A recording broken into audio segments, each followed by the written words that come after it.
activities. We're going to be talking about communism.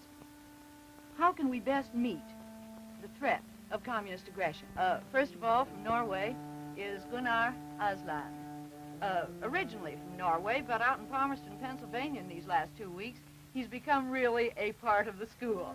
Gunnar admitted to me that he even took the test with the German class, and he says he got the lowest mark. But I learned from somebody else that although he's not played basketball before he came to the United States, he helped out in a practice game and made 8 baskets for his team. Maybe it was just your 6'4" height that did it, Gunnar, I don't know. Next is Vangala Jayaram from India. Not unusual that he should be traveling at this early age. Ram's father was a peasant's son. He somehow, though, got himself in the employ of a Japanese merchant who took him to Japan and then to San Francisco, and before very long, Ram's father had himself a PhD at Harvard. Ram has been for this past 2 weeks in the High School of Performing Arts. He says he's experimented not only with modern dance, but has also perfected his bunny hop. True? You're an expert now, aren't you, Ram? Over here is Johnny Antelone from the Philippines. Johnny's won every possible prize in his school back in the Philippines. For the last 2 weeks, he's been up at Fordham Prep. Although he already speaks more than 9 languages, he tells me he's been learning Greek and Latin at Fordham. Well, just 2 weeks of it anyway, Johnny. Johnny said just a moment ago when we were talking that the thing that really impressed him most about America is the fact that none of the houses here in this country have bars on their windows. The fourth student here with us tonight is Chin Tai Kim from Korea. Kim's hometown is in Pyongyang, the capital of North Korea. His father's a Methodist minister, and because of the persecutions of Christians in Korea in early '45, he took his family to China, to Peking. Fortunately for the family then, they were not in Pyongyang when the war started. They had returned to South Korea, Busan, and then in Seoul, so the family is together. Kim has just come from an assembly, I think kind of a surprise assembly, at New Rochelle High School. The students, during the 2 weeks that Kim has been there, had raised $180 to support a Korean war orphan for 1 year. In addition, they gave the boys several other gifts that I know they'll prize when they go home. Well, now, how about this question of communism? What are your answers to the question of how do we best meet the threat of communist aggression? Kim? I come from Korea. In our experience, we must meet force by force. You agree, Johnny? I don't agree. I'm from the Philippines, and in our experience, I believe that the best way to fight the communist is to make him a capitalist. I am from Norway. I believe that it is wrong to use Soviet methods to suppress the communists. How about you, Ram? I am from India. The best way to resist communist aggression is to increase solidarity in the free world so that they don't pick us off one by one. But Ram, in that case, if you really believe that solidarity in the free world against communism is the best way to fight communism, how then do you account for India's neutral stand? Oh yes, that's very interesting. India is neutral because India does not want to feel, India and incidentally many nations of Asia, that they belong to one of the 2 camps. Because if they feel that they belong to one of the 2 camps, they feel they have to fight. And one thing that the Asians would not like to do now is to fight. Are they afraid to fight? They are not prepared to fight, they are not willing to fight, and they know that the one thing that will destroy them now is to have to fight. Precisely, they're not prepared to fight. Should they therefore not align themselves with some powerful Western country who can give them the means whereby they can be prepared to fight? That will only inevitably bring them into the struggle. That means they express their willingness to fight by joining one of the 2 camps. Don't you think it is much easier to prevent a struggle by making the democratic countries so strong that an aggression from the communist countries looks unprofitable? Precisely. I believe that if India and every other country against communism were to join a sort of worldwide organization so that they could present to the Russians or to the communists that if they touch one member, the rest would come to its aid, then aggression would really seem very unprofitable. But India feels that if India joins the American bloc or is with one of the 2 camps, whether it be the Russians or the Americans, then it only invites you to directly come in. Whereas if it stays out, it just doesn't have to come in. It is not a part of the program. I have a question. What shall the Indian people do if India is aggressed by communism? Well, if India, it will have to meet the aggression to the extent that it can. And it the other countries may help her to meet that aggression. If they don't, well, they don't. Then India has to face the aggression herself. If they do, as we helped you in South Korea, then it's all the better. We helped you in South Korea to meet aggression. We are against aggression, whether it be Western aggression or communist aggression. What about the point you started with, Ram, the need for an Asian federation? Yes, I think that Asian Federation is the first step in this direction. If all the countries of Asia begin to feel this way, that they are separate and yet they have to meet aggression and communist aggression when it has to be met, then the best way is to follow the policy of neutrality as is followed by India. Where are we getting on this idea of federation in Asia? You from the Philippines, some of your people have had a leading part in the idea. What's the future of it? We believe that when countries in Asia can look upon Asian Federation as a proper step and divorce themselves from any feeling of extreme nationalism, then this federation will become prosperous and will prosper. That where would such an Asian federation stand in the world conflict of today? Naturally, the Asians want survival, not only for themselves, but for their friends in the free world. Therefore, if anybody is hurt in the Western world, the Asian Federation shall go to its aid, because the Asian Federation cannot defend Asia alone. Before it can defend Asia, it must also be prepared to defend the Western Hemisphere. But, Johnny, let's be specific. The countries of Asia didn't even get together on their Korean policy. What are the practical possibilities of Asian federation? As I told you, on theory, well, the practical possibility and the facts that exist today are these. Asians are jealous of each other, suspicious of each other, and they're not willing to join with each other. Oh, no, I don't agree there. I think that a European federation, on the other hand, is far more utopian to think of. An Asian federation is not only inevitable, desirable, but practicable. And it is because all the countries of Asia have so much in common. They have all just become independent recently. And in fact, in the struggle for independence, they have combined. India helped Indonesia to become independent. And after becoming independent, they are all faced with identical problems. With problems of internal communism and with problems of a possible communist menace being so near Russia and China. Ram, why do you say that European federation is far more utopian than Asian federation? Would you agree with that?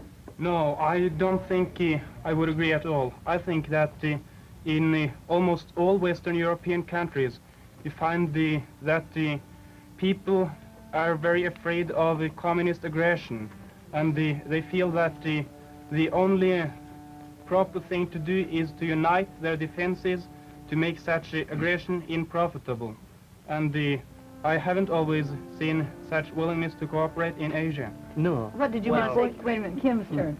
Well, now in Asia, which has been occupied by European people or by Japanese people, I think nationalism is growing very rapidly. And I think Asian people aflame with nationalism are apt to be skeptical towards each other. That's true. But now when communist challenge is universal against all the national sovereignty of Asian people, I think it is very emergent for the Asian people to establish a fabric, no matter it is a Pacific Defense Pact or something else. I think it is very emergent to establish a fabric, but how to develop so intense nationalism to some form of internationalism? That is the question. Yes, And I agree with you. It is up to the tempo of the development of Asian people's outlook toward the world. Yes, I agree with you there. And I think maybe I was a little unjust, because Europe, most European countries became independent about 100 years ago. Yeah. And it took them such a long time to get into a federation or to unite their defense. Yes. While most Asian countries are very young, and therefore I think it's much more difficult for them to see the necessity of such. What happens? Just a minute, But Gunnar, just a minute, Kim. you see, Kim, though you are an Asian, and I would like you seem to agree, and there I want to point out one thing, that Europe 100 years ago, when nationalism was rising in Italy, in Germany, and in France, and so on, is not the same as Asia now. The kind of nationalism that we have in Asia now is born out of imperialism. The kind of nationalism you had was different. It was not born out of imperialism. So how can you compare the two? And this nationalism will not in any way be an obstacle to Asian Federation, will only help it. Do you agree with that, Johnny? I would say now that although it took Europe 100 years or so to do it, still Asians realize and they know that they do not have the 100 years with which to wait. They know that they must federate at once as soon as practicable. Yes. And why should they wait as long as Europe? They have the example of Europe to go by. What made Europe so long in uniting or in trying to unite was that they had to do this hit and miss method, while Asians can always look at the example of Europe. There is no reason except nationalism to prevent federation in Asia. And I do maintain that nationalism is trying to keep a country distinct, a distinct personality for that country, that this is what will prevent Asian federation. I assume you're talking about an Asian federation that would be countries uniting in opposition or in defense of communist aggression. Of course, the UN is the worldwide body in which these regional federations can take part, but inevitably we come to the question, as we talk about Asia, what's going to happen to communist China? And I'd like to know what you think about whether we should let China into the United Nations or not. Well, up to 7 months ago, Chinese communists were killing Korean people and 16 nation soldiers in Korea. And the point is that can Red China come to the United Nations with unclean hands? Can Red China be the member of United Nations with the hand dripping in blood? That's the point. That is a very fanatical Now, wait point. a minute. Fanatical wait a minute. point. Well, I No. think Johnny was first. Go ahead, Johnny. I just want to say, Kim, that the peoples of Asia recognize the morality of your stand, that it is indeed immoral and morally evil to admit Red China into the United Nations. However, I maintain that that we must be prepared to use Red China's desire for admission into the United Nations as a bargaining point. If in exchange for our admission, we can get the unity of Korea, the withdrawal from Indochina, the withdrawal from Malaya, the cessation of her subversive activities here and abroad, Well, but then I think, believe that would be sufficient trading for her to enter into Red You're China. But I suggesting- think the United Nations is an organization built on principles. You Yes. shouldn't bargain in the United Nations. Therefore, I think that it would not be possible to admit Red China before you have reached a final agreement in Korea. Yes, I No, agree. I don't Precisely. agree. Now look, You see, Wait a minute, Johnny. Let It's me your answer answer. that. All right, go Johnny? ahead and answer. I just want to say that unless you're prepared to have an all-out war in Korea, then the only way of uniting it would be through negotiation. Now I ask you, when you come to the communist table, the negotiation table, what will you offer the communists in exchange for the unity of Korea? all right, I'll answer you this. You said that to admit communist China into the United Nations is a moral evil. That's first of all wrong. And secondly, you said to admit communist China into the United Nations is expedient. I want to say that to I didn't admit... say expedient. I just said morally evil. Yes, but the second part of your statement was that it's good to admit it. You have to Anyway, bargain with it. You have Yes, to you have to bargain bargain. I think that by admitting them, you lose all bargaining. I mean, you lose any scope or any possibility of arriving at a decision. And as for the moral evil, I think the only basis on which China can come, Red China can come into the United Nations is a moral basis. You cannot keep 400 million people out of the United Nations. And the basis for their coming in is only moral and not expedient. Now look, Ram, I didn't say that you had to let China come in and then bargain. I said bargain first. And if she meets our demands, then let her come in. That would be fair exchange. No, I think morally you should let them come in. But from the point of view of know. expediency, it is not desirable. Johnny, one of you said just a moment ago that you will never settle this question about China getting into the UN or not before we've settled the Korean question. I would like to know, since we've got Kim here and you and the rest of you, what you think the future is going to be in Korea, let's say in the next 10 years. What do you foresee? Well, from absolutely Korean point of view, I'm impelled to say this way. We have only two alternatives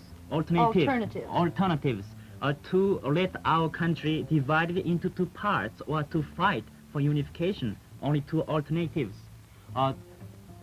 But to let our country divided, that means death penalty to Korean people. That means death penalty. You Yes, said? Yes. death penalty to Korean people. There are many reasons. The first reason, economically speaking, North Korea involves a great industrial part, and the South Korea is only agricultural part.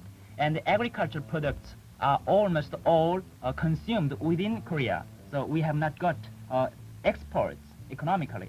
So only when our country is unified, we can survive. That's the problem of to be or not to be for So Korean you people. say you'll either have to fight or Yes. remain divided, but remaining divided, as far as you're concerned, is not a possible alternative. You're next. But do you think it is possible for two people for two countries to fight against each other to become one country. But Korea is not two countries. It is one country. Yes, but how The it is division then of possible our that country people is can't fight against each other? absolutely artificial and arbitrary. I think he means, don't you destroy a country by the act of half the country fighting against the other half of the country. Wouldn't that also destroy the country? Yes, Kim, you've got to take into consideration a third alternative. I do recognize that Korea is one country, and to have it divided into two is an artificial division, because the people of South Korea feel much closer to the people of North Korea than they feel to the Americans there or to the Indians there or to any other people fighting with them now. And therefore, this division of Korea is never a long-term arrangement. But you can decide the Korean issue by a plebiscite. Have a plebiscite in the whole of North and South Korea as one I country. have a question. How will you get the how communists to can you agree? ensure the survival of Korean people? How can you ensure the survival of Korean people in the future without unification? Yes, unify them, but give all of them a chance to decide their future. Give all the people of Korea, North Korea and South Korea. But we know so well about the future. We can predict. I would like to say one thing. You said that the plebiscite would be the ideal means of uniting this country. Not of uniting, of solving the problem. All right, Of solving the deciding for problem is themselves in the unity.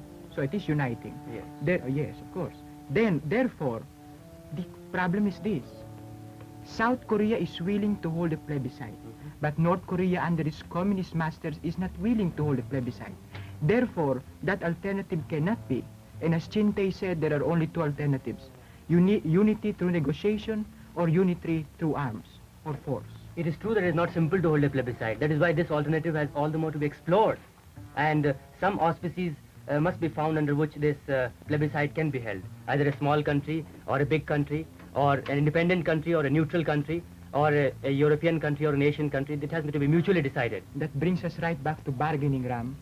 In order to convince the communists to allow this plebiscite to be, what are you going to offer them, or what are you going to do to them, or what are you going to tell them? Well, I would say that India could hold the plebiscite. What would India offer? Well, if it is mutually decided, why should India offer anything? If Precisely. mutually the South Koreans and the North Koreans agree to any third party, whether it be India or any party, So how then it are can they hold going the to agree, plebiscite. therefore? They should agree. Through How should they- negotiation. Through negotiation. Therefore, Well, that is still the let me second talk about alternative. the political Yes. conference. All right. Well, I think You some- mean the conference that's going to be held in Geneva? Well, any conference talks with the communists. Ah. Well, I think Indian people, I don't know about the Filipino attitude toward the conference, but as far I know, of course, not only Korean people, but also all people in the free world want to solve international problems peacefully by talks, but that's the point.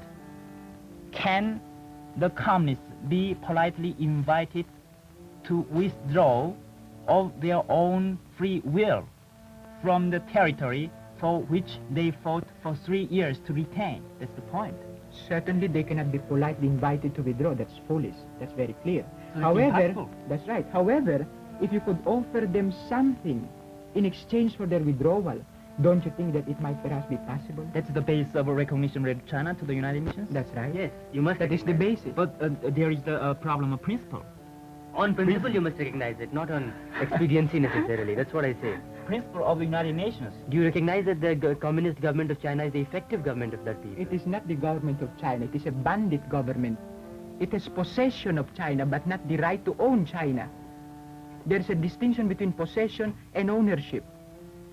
Well, Why if should you possess a thing, recognize a own it. bandit's ownership over something he stole from you? But suppose he owns it now, you recognize that he owns He it. You doesn't have to. own it because he just grabbed it from you. But at present he has it, so you better recognize that he has it. Ah, no. Perhaps you can say that he has it.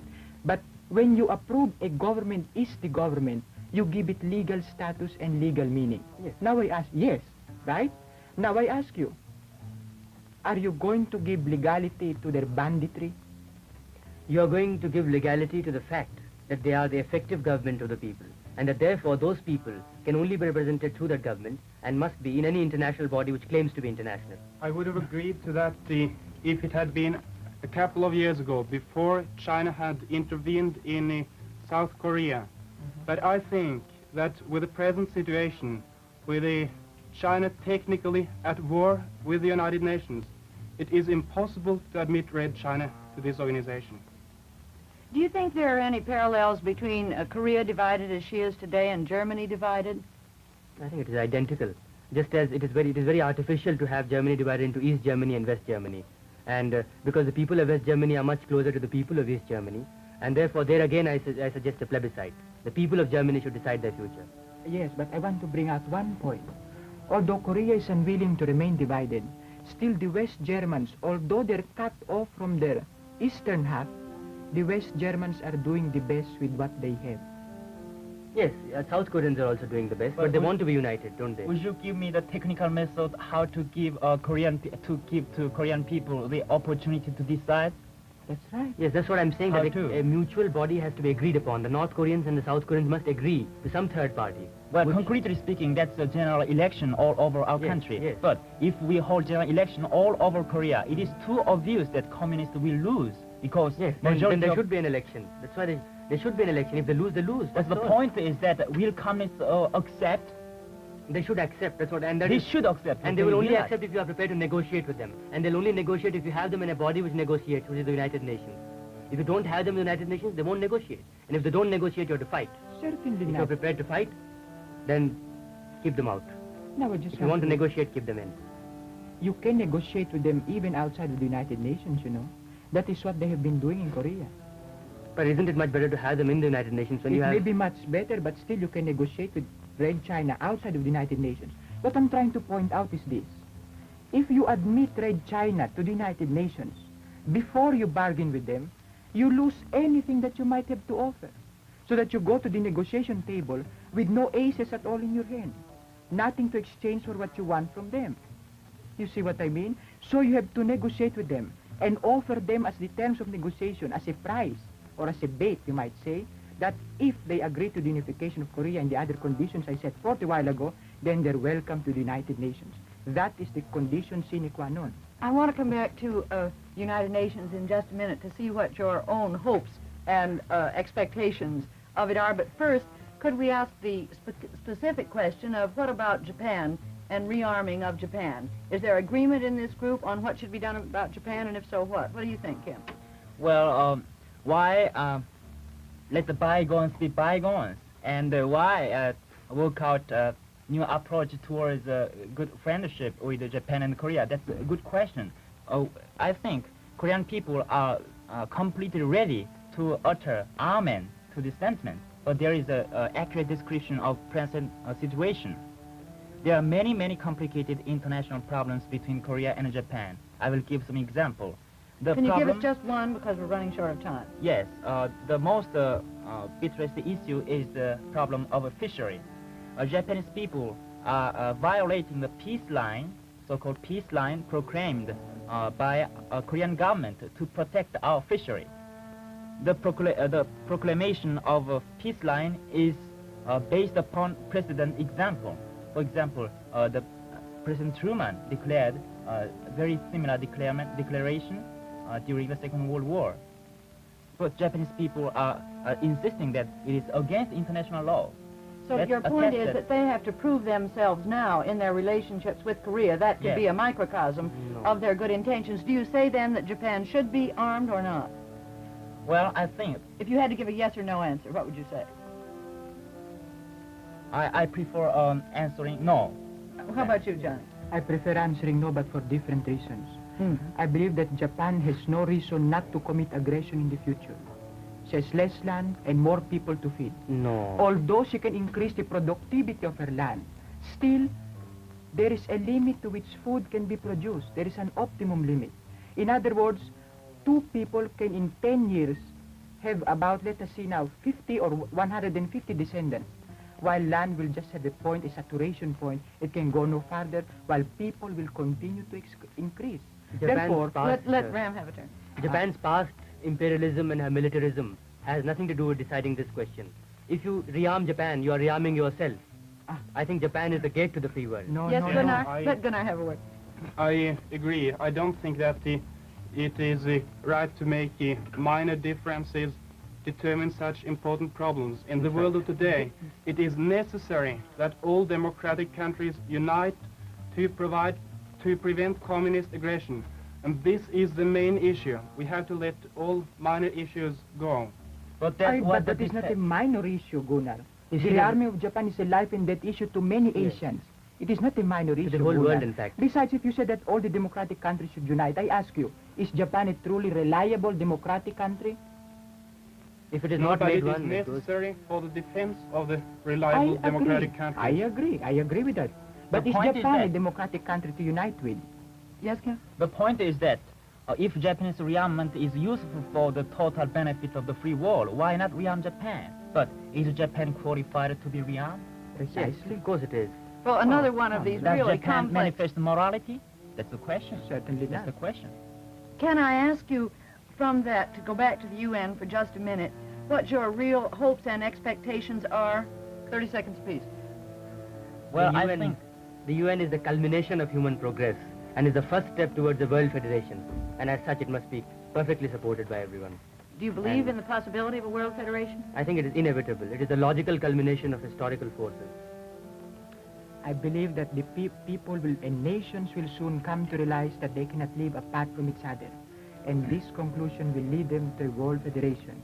I have every confidence that the United Nations will succeed, although when, I cannot say, but succeed it will. Well, I'm afraid I'm a little more pessimistic, or because I prefer to call it realistic. But I think that the success of an organization like the United Nations is entirely dependent on the willingness of its members to cooperate. We've got to stop on that word, cooperation. I'm sorry, Gunnar. I'm sorry, Johnny. But our time is up.